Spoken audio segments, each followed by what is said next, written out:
বয়স যত বাড়বে জীবনের এই মূল্যবান শিক্ষাগুলো উপলব্ধি করতে পারবেন। কোনো বন্ধুত্বই চিরস্থায়ী নয়।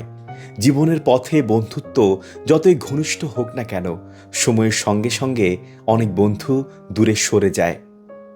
নিজের সঙ্গে সম্পর্কই সবচেয়ে গুরুত্বপূর্ণ। বিশ্বের সব সম্পর্কের চেয়ে নিজের আত্মসম্মান ও মানসিক শান্তি বেশি গুরুত্বপূর্ণ। কেউ আপনার কঠোর পরিশ্রম কখনো দেখবে না, সবাই শুধু ফলাফল দেখবে। সফল হলে আপনি বাহবা পাবেন, ব্যর্থ হলে সমালোচনা পাবেন। তাই নিজের জন্যই পরিশ্রম করুন। হৃদয় ভঙ্গ ও ব্যর্থতা জীবনেরই অংশ। এগুলো কখনোই এড়িয়ে যাওয়া সম্ভব নয়, বরং এগুলো থেকেই শেখার চেষ্টা করতে হবে। বাড়ির মতো আপন জায়গা কোথাও পাবেন না। দুনিয়ার যেখানেই যান, শেষমেশ মানসিক শান্তির ঠিকানা নিজের একটা ঘর।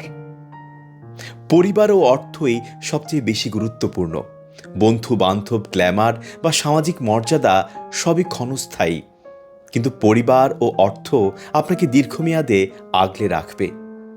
বই হচ্ছে আপনার সত্যিকারের বন্ধু। বই কখনোই আপনার সঙ্গে প্রতারণা করবে না, বরং জ্ঞানের আলো দিয়ে পথ দেখাবে। সুযোগ পেলেই আপনি শরীর চর্চা করবেন।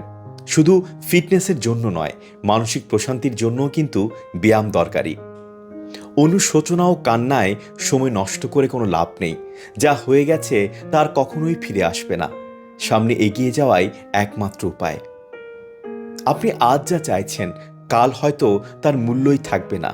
মানুষের ইচ্ছে ও চাহিদা বদলে যায়, তাই সাময়িক আবেগের বশে কখনো সিদ্ধান্ত না নেওয়াই ভালো। আপনার সিদ্ধান্তই আপনার জীবন গড়ে দেবে, ভাগ্য নয়।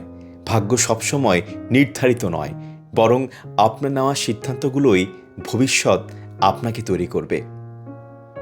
শৈশবই আমাদের জীবনের সেরা সময়।